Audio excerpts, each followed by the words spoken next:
그 토끼와 거북이 이야기 다들 아실 겁니다. 누가 봐도 빠른 토끼 그리고 느린 거북이가 경주를 했는데 토끼가 낮잠을 자고 또 거북이는 쉬지 않고 기어가서 결국에 거북이가 이기는 이야기입니다. 그래서 게으르지 않고 성실하게 꾸준히 노력하는 사람이 승리한다는 교훈을 주는 이야기입니다. 그런데 이 토끼와 거북이 이야기를 게으름과 성실함의 차원 말고 토끼와 거북이가 가졌던 관점, 시선의 차원으로 이야기를 다시 보면 어떨까? 그러면 먼저 토끼의 시선은 상대방인 거북이에게 있었습니다. 그런데 거북이를 보니까 딱 봐도 자기보다 느리고 부족하니까 야, 아직도 저기야? 한숨 자도 되겠다. 자만하게 됐습니다. 그런데 만약에 토끼의 상대가 거북이가 아니라 빠른 짐승이었다면, 사슴이나 치타였다면 토끼는 게으르게 행동하지 않았을 겁니다. 그렇다면 거북이는 어떻습니까? 만약 거북이도 토끼처럼 상대방에게 시선이 있었다면 엄청난 전력 차이가 나는데 이거 경주할 마음이 나겠습니까? 금방 포기하고 기권했을지 모릅니다. 그런데 거북이의 시선은 토끼에게 있는 게 아니라 결승점에 있었기 때문에 토끼의 여부와 관계없이 끝까지 성실할 수 있었던 겁니다. 하나님께서 이집트에서 종살이하던 이스라엘 백성들을 탈출시켜 주신 이유가 뭡니까? 이집트에서 나와서 광야에서 살게 하시려고? 아닙니다. 광야는 지나가는 과정이지 목적지가 아닙니다. 즉 하나님께서는 이스라엘 백성들로 하여금 약속하신 가나안 땅을 살게 하시려고 그들을 이집트에서 탈출시켜 주신 겁니다. 이건 우리도 마찬가지입니다.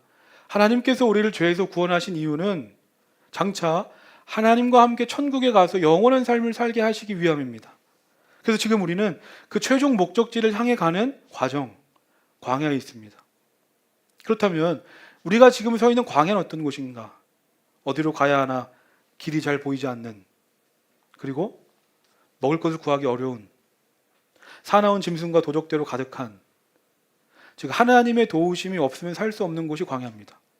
그래서 그런 광야를 살아가는 우리가 마치 토끼처럼 나같이 똑같이 방황하고 헤매는 사람들을 바라보거나 끊임없이 바뀌는 상황과 환경을 보면서 오락가락, 어떨 때는 저 사람을 보면 우월감에 빠져서 교만해지기도 하고, 어떨 때는 저 사람을 바라보면서 열등감에 빠져 의욕을 잃어버리고 무기력해진다는 겁니다.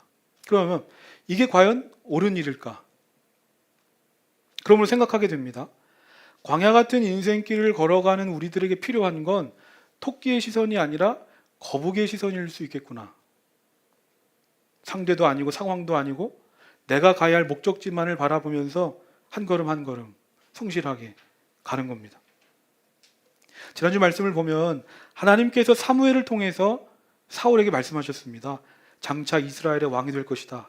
그리고 왕으로서 기름을 부어주고, 그럼에도 불구하고 사울이 믿지 못하니까 세 가지 징조를 보여주셨습니다. 오늘 말씀 10절입니다. 사울이 종과 함께 산에 이르자 예언자의 무리가 그를 맞아주었다. 그때 하나님의 영이 그에게 세차게 내리니 사울이 그들과 함께 춤추며 소리를 지르면서 예언을 하였다. 하나님께서 사울에게 말씀하신 세 가지 징조 중에 마지막 징조입니다.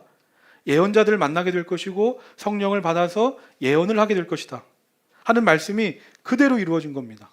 하나님의 영, 성령이 임하니까 그 순간 사울이 예언하게 됐습니다. 놀라운 일이 이루어졌습니다. 그러면 이때 사울의 마음이 어땠을까? 아마 사울 자신이 가장 놀랐을 거고, 정말 나와 함께 하시며 말씀대로 이루시는 그 하나님을 바라보며 사울이 감격했을 겁니다. 그리고 이렇게 생각하지 않았을까? 나는 비록 부족하고 연약한 사람이지만 하나님이 이렇게 나와 함께 하시니 하나님의 말씀에 순종해서 그 길을 한번 가보겠습니다. 그런데 그 다음 말씀을 보면 이런 사울에게 뜻밖의 상황이 펼쳐집니다. 오늘 말씀 11절 12절 함께 읽겠습니다. 시작. 이전부터 그를 알던 모든 사람들이 보니 사울이 과연 예언자들과 함께 그렇게 예언을 하는 것이 아닌가. 그래서 그들이 기스의 아들에게 무슨 일이 일어났는가, 사울이 예언자가 되었는가 하고 서로 말하였다. 거기에 사는 한 사람이 다른 예언자들은 어떻습니까? 그들의 아버지가 누구라고 생각하십니까? 하고 물었으므로 사울마저도 예언자가 되었는가 하는 속담이 생겼다. 하나님께서 사울을 왕으로 세우셨는데 사람들의 반응이 어떻습니까? 회의적이고 부정적입니다. 11절 보면 그를 알던 모든 사람들, 즉 사울의 어린 시절부터 지금까지 함께했던 고향 사람들입니다. 근데 그들이 말합니다. 아니, 사울이 예언자가 됐다고? 기스의 아들 사울이? 내가 아는 사울은 그럴 만한 사람이 아닌데? 라고 말합니다. 놀랍지 않습니까? 당연히 나를 지지해주고 응원해 줄 줄 알았는데 지지와 응원은커녕 오히려 나를 비난하고 반대하고 거절합니다. 거절을 좋아하는 사람은 없습니다. 거절은 내 존재를 거부당하는 듯한 상실감은 물론이고 내 모든 것이 부정당하는 듯한 좌절감을 나에게 줍니다. 우리도 이런 때가 얼마나 많은지 모릅니다. 다른 게 거절이 아닙니다. 남들 보기에는 별것 아닌 말 한마디일지 모르는데 그 말 한마디에 기분이 확 내려앉았다가 또 누군가의 말 한마디에 언제 그랬냐는 듯이 훌훌 털고 일어납니다. 단지 말 한마디일 뿐입니다. 근데 그 말 한마디가 우리 삶에 얼마나 큰 영향을 주는지 모릅니다. 특별히 우리가 중요한 결정, 믿음의 결단을 할 때면 악한 마귀는 늘 주변 사람들과 환경을 통해 우리에게 말합니다. 야, 지금 어느 때인데 네가 뭐 그렇게 대단하다고 무슨 일을 하겠다고 네 앞가림이나 하지 하나님의 사명이냐 부르심이냐 말합니다. 우리가 믿음으로 결단하려고 할 때마다 우리가 믿음으로 살려고 할 때마다 들려오는 소리입니다. 잠언 18장 21절입니다. 죽고 사는 것이 혀의 힘에 달렸으니 혀를 잘 쓰는 사람은 그 열매를 먹는다. 죽고 사는 것이 혀의 힘, 즉 말에 달려 있다는 겁니다. 말 한마디로 사람을 살릴 수도 있고 죽일 수도 있다.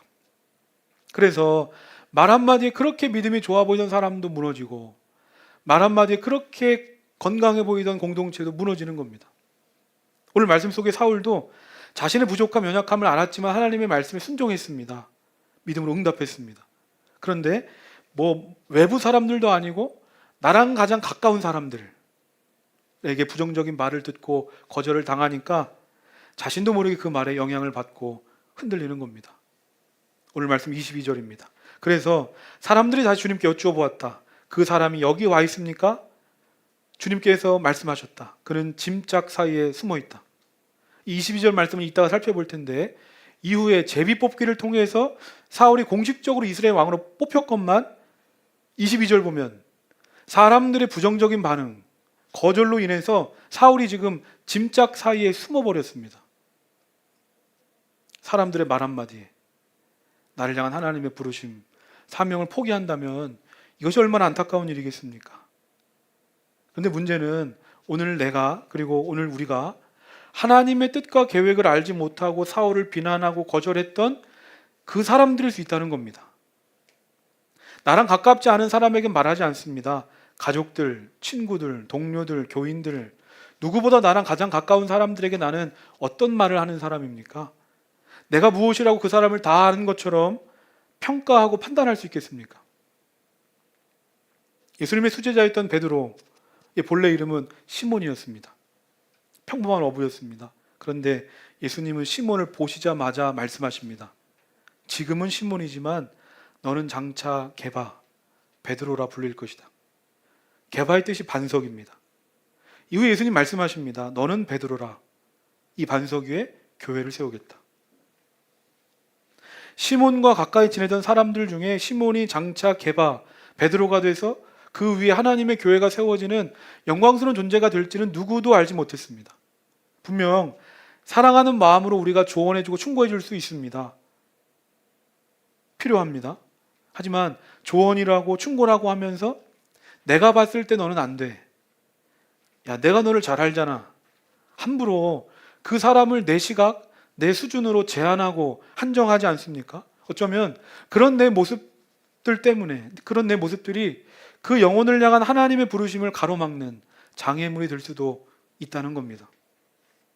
이렇듯이 우리 모두는 오늘 말씀 속에 사울이 될 수도 있고 사울을 비난하고 거절했던 사람들일 수 있습니다. 하지만 우리가 기억해야 되는 건 예수님도 이 땅에 오셔서 수많은 거절을 당하셨다는 겁니다.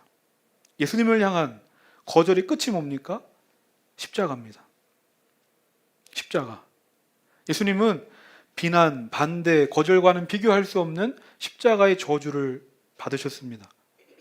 그런데 놀라운 건 이러한 십자가의 거절을 통해서 예수님께서 이 땅에 오신 목적, 죄인 된 우리가 구원받는 하나님의 계획이 이루어졌다는 겁니다. 고린도전서 4장 3절 4절 주보에 있는데 함께 읽겠습니다. 시작. 너희에게나 다른 사람에게나 판단 맞는 것이 내게는 매우 작은 일이라 나도 나를 판단하지 아니하노니 내가 자책할 아무것도 깨닫지 못하나 이로 말미암아 의롭다함을 얻지 못하노라. 다만 나를 심판하실 이는 주시니라. 사도 바울이 말합니다. 다른 사람의 판단은 작은 일이다. 즉 자신은 사람들의 판단에 연연하지 않겠다는 겁니다. 왜 그렇습니까? 중요한 것은 하나님의 판단이기 때문에. 이처럼 우리 인생을 최종적으로 판단하고 평가하는 분은 사람도 아니고 세상도 아니고 하나님이신 줄 믿습니다. 그렇다면 하나님은 무슨 기준으로 우리를 판단하십니까? 내가 세상적으로 얼마나 많은 것을 이루었느냐의 관점으로 우리를 판단하시는 게 아니라 하나님께서 나에게 맡겨주신 일들을 내가 얼마나 이루며 살았느냐의 기준으로 우리를 판단하시는 겁니다. 우리는 이 세상을 살면서 끊임없이 묻고 기도합니다. 내가 가는 이 길이 맞습니까? 정말 하나님이 원하시는 길입니까? 묻고 기도합니다. 그래서 다양한 방법으로 응답을 받기도 합니다. 그런데 얼마 지나지 않아 그 선택에 대한 반대, 거절을 만나면 금방 이거 하나님 뜻 아닌가 보다. 내가 잘못 선택한 게 아닐까? 흔들립니다. 하지만 기억하시기 바랍니다. 모든 사람을 다 만족시킬 수는 없습니다. 모든 사람에게 다 인정받고 사랑받을 수 없습니다. 무슨 일을 하든지 반대하는 사람은 꼭 있습니다. 왜냐하면 이 세상에 완벽한 건 없기 때문입니다. 그러므로 내가 가는 길에 아무 문제 없어야 된다. 내 가는 길에 언제나 평탄하고 완벽해야 한다라는 생각을 가지고 있다면 그 생각을 내려놓으시기 바랍니다. 예수님도 이 땅에 오셔서 거절당하셨는데 하물며 내가 거절당하는 게 이상한 일이 아니라는 겁니다. 저는 오늘 말씀 속에 이 사울을 보면서 아무리 가까운 사람들이 자신을 이렇게 비난하고 거절했다고 해도 아니 어떻게 이스라엘의 왕으로 뽑힌 사람이 짐짝 사이에 숨을 수 있단 말인가 생각해 보면 이 사울은 제가 설교 시작할 때 얘기했던 이 토끼와 거북이 이야기에서 토끼인 겁니다. 믿음을 가졌다고 하지만 내 인생의 최종 목적 되신 하나님을 바라보는 게 아니라 늘 주변 사람들이 나를 어떻게 보는지, 세상이 나를 어떻게 평가하는지, 다른 사람의 시선, 평가에 사로잡혀 있었던 겁니다. 그러니까 하나님께서 아무리 내가 너와 함께한다, 기름을 부어주시고 징조와 증거를 보여주셔도 다른 사람들의 시선에서 벗어나지 못하니까, 다른 사람의 평가에서 자유하지 못하니까 조금만 사람들이 나를 비난하면, 비판하면, 예상과 다른 일들이 펼쳐지면 금세 두려움과 염려로 흔들립니다. 성도님들 어떠십니까? 나는 토끼로 삽니까? 거북이로 삽니까? 내가 아무리 준비하고 또 준비해도, 내가 아무리 기도하고 또 기도해도 어느 길을 선택하든지 100% 보장되는 길은 없고 모두에게 인정받고 사랑받는 길 또한 없습니다. 중요한 건 내가 어느 길을 가든지 무엇을 바라보며 사느냐. 토끼의 시선으로 늘 주변 사람들과 상황을 바라보며 살 거냐, 아니면 거북이처럼 내가 가야 할 목적지를 바라보며 살아갈 것이냐. 이번에 봄 신방을 하면서 새삼 느끼는 것은 아무 문제 없이 잘 살다가도 어느 날 갑자기 사울이 그랬던 것처럼 우리 인생에 예상하지 못했던 이 문제를 만나고 슬럼프가 찾아온다는 걸 신방을 통해서 새삼 느끼게 됩니다. 이건 목사님 저도 마찬가지입니다. 정말 어느 순간 갑자기 모든 것이 부담스럽고 힘이 드는 때가 옵니다. 그럴 때면 당연히 하나님께 힘을 달라고, 길을 열어달라고 기도하지만 저는 동시에 이런 생각을 합니다. 내가 뭐라고 하나님은 이런 나에게 영광스러운 일을 맡겨주실까를 생각합니다. 이렇게 작은 일에도 흔들리는 난데 아무리 봐도 나에게는 하나님의 일을 감당할 만한 믿음도 능력도 조건도 없는데 그럼에도 하나님은 이런 나에게 하나님의 일을 맡겨주시고 나를 충성스럽게 여겨주신다. 디모데전서 1장 12절 13절입니다. 나는 나에게 능력을 주신 우리 주 그리스도 예수께 감사를 드립니다. 주님께서 나를 신실하게 여기셔서 나에게 이 직분을 맡겨주셨습니다. 내가 전에는 회방자요 박해자요 폭행자였습니다. 그러나 그러한 행동은 내가 믿지 않을 때 알지 못하고 한 것이므로 하나님께서 나에게 자비를 베풀어 주셨습니다. 사도 바울이 12절에서 고백합니다. 하나님께서 나에게 이 직분을 맡겨주셨습니다. 하나님 감사합니다. 그럼 왜 감사합니까? 그 다음 절 13절 보면 바울이 말합니다. 나는 본래 예수님을 믿고 따르던 자를 회방, 박해, 폭행하던 사람입니다. 즉 자신은 아무리 봐도 하나님의 일을 할 사람이 아니라는 겁니다. 그런데 하나님은 이런 나를 믿어주시고 나의 죄와 허물을 다 씻어주시며 하나님의 영광스러운 일을 나에게 맡겨주셨으니 하나님 감사합니다. 하나님 감사합니다. 근데 이게 어찌 바울만의 얘기겠습니까? 내가 나를 봤을 때 내가 무엇이간데 하나님 나에게 목회자의 길을 걸어가게 하십니까? 내가 무엇이간데 하나님은 한 가정의 주부로 살게 하시고 학생으로 살게 하시고 직장인으로 살게 하셔서 나를 통해 하나님의 뜻을 이루어 가십니까? 상황과 환경을 보는 게 아닙니다. 자격 없고 조건 없는 나를 부르시고 영광스러운 일을 감당케 하신 하나님을 바라봤더니 조금 전까지만 해도 힘들고 지쳐서 낙심하고 불평하던 내가 감사의 고백을 올려드리게 되는 겁니다. 마태복음 25장을 보면 달란트 비유가 나옵니다. 어느 날 주인이 긴 여행을 가면서 종들을 불러놓고 한 종에게는 5달란트, 한 종에게는 2달란트, 한 종에게는 1달란트를 주고 떠납니다. 사실 우리는 내가 무엇이라고 나에게 이런 귀한 달란트를 맡겨주시고 주인의 일을 감당케 하십니까? 감사하고 감격해야 할 텐데 그런데 우리는 어떻습니까? 나에게 맡겨주신 이 일이 얼마나 귀하고 감사한지 보기보다는 그 순간부터 다른 사람들을 보기 시작합니다. 저 사람은 5달란트고 저 사람은 2달란트인데 왜 나에게는 1달란트 주십니까? 남들과 비교하면서 주님에 대한 감사는 사라져버리고 서운한 마음이 생기고 믿음이 흔들립니다. 그런데 우리가 주목해야 되는 건 남들과 비교하면 더 작다고 생각했던 내가 받은 그 달란트의 값어치입니다. 학자들은 이 달란트가 현재 우리 돈으로 10억, 20억, 30억 정도 된다고 말합니다. 30억 놀랍지 않습니까? 이 정도 액수는 안 놀라십니까? 이게 무슨 말인가 하면 내가 받은 것은 결코 작은 게 아니다. 즉 남들과 비교하면서 왜 하나님께서는 나에게 이렇게 작은 일, 하찮은 일을 맡기십니까? 생각할지 몰라도 내 삶에 작은 것 하나 없고 하찮은 일 하나 없다.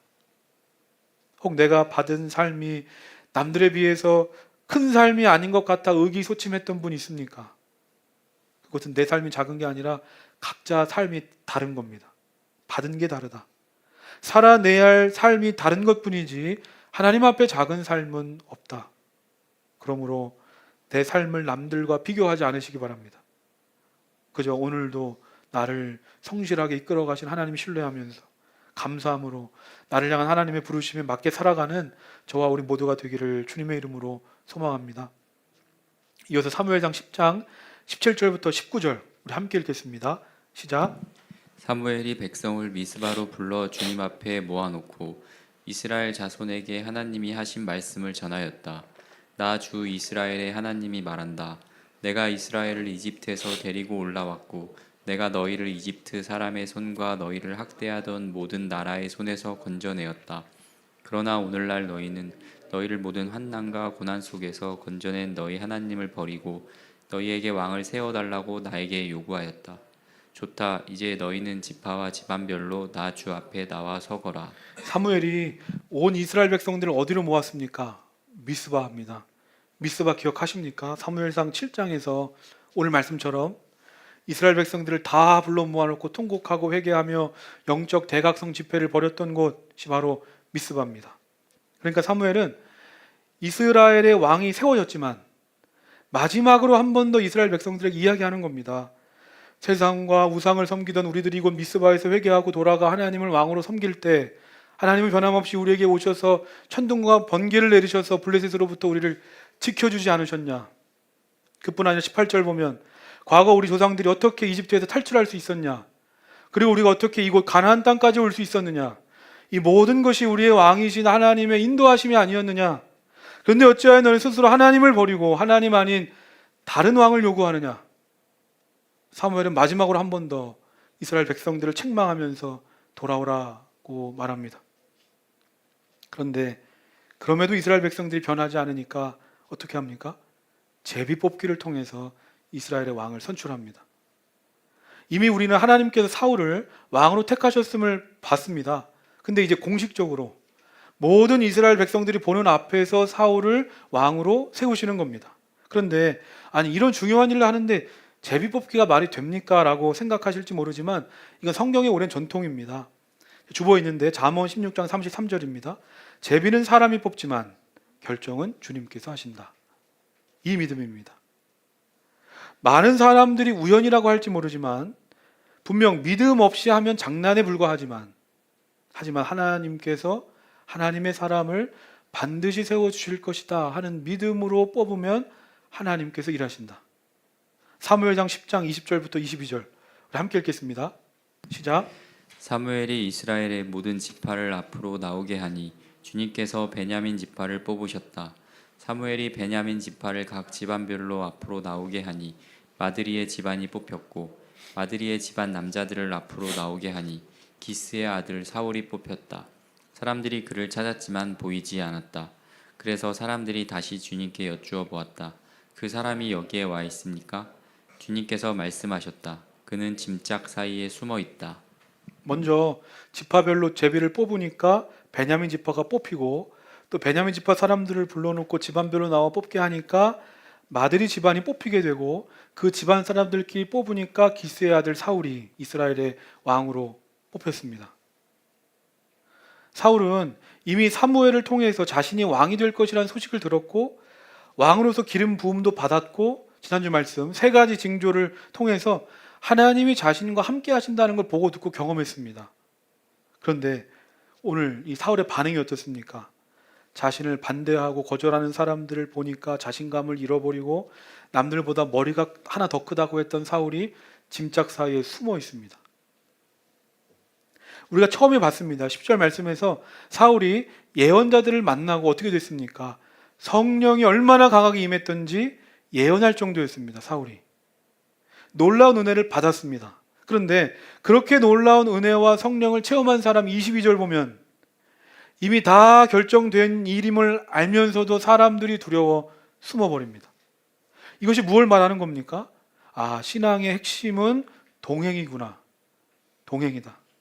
사울처럼 큰 은혜 받고 예언과 같은 놀라운 일을 행할 수 있습니다. 그런데 과거의 그 어떠한 경험과 체험이 오늘날 내 신앙을 책임져 주지 않는다는 겁니다. 아무리 이전에 대단한 하나님의 사랑과 은혜를 경험했더라도 오늘 지금 현재 하나님의 그 동행하심, 하나님의 임재가 없으면 우리는 여지없이 무너지는 겁니다. 이렇듯이 설령 내가 지금 사망의 음침한 골짜기를 다닌다 할지라도 내 시선이 하나님을 바라보고 하나님과 동행하면 그 길이 가장 복된 길인 줄로 믿습니다. 말씀을 정리하면서 여호수아 1장을 보면 모세의 뒤를 이어 이스라엘의 지도자가 된 여호수아가 가나안과의 정복 전쟁을 앞두고 두려워하고 있습니다. 민족의 위대한 지도자인 모세에 비하면 나는 부족한데 사람들이 나를 보며 모세와 비교하고 나를 비난하고 거절하고 있는데 하나님, 내가 어떻게 이들을 이끌고 전쟁에 승리할 수 있겠습니까? 두려워하고 있습니다. 하나님께서 이런 여호수아에게 찾아오셔서 말씀하십니다. 두려워하지 마라. 강하고 담대해라. 말씀하시면서 그 비결로 하나님의 말씀을 주야로 묵상하라고 말씀하십니다. 왜 그렇습니까? 사람들의 비난과 반대, 거절을 이기며 우리의 마음을 지킬 수 있는 방법은 우리의 시선이 하나님을 바라보고 하나님과 동행하는 것인데 바로 하나님의 말씀을 묵상하는 것이 우리의 현실의 삶 속에서 하나님을 바라보는 것이고 하나님과 동행할 수 있는 방법이기 때문입니다. 말씀을 묵상하라. 여기서 묵상하다라는 말 히브리어 원어적 뜻으로 보면 중얼중얼 말한다라는 뜻입니다. 그러니까 말씀을 묵상한다는 건 말씀을 읽을 뿐만 아니라 내 일상의 삶의 자리 속에 그 말씀을 내 입으로 선포하는 겁니다. 내게 능력 주시는 자 안에서 내가 모든 걸 할 수 있습니다. 하나님이 우리에게 주신 건 두려워하는 마음이 아니라 오직 능력과 사랑과 절제입니다. 내 입으로 읊조리는 겁니다.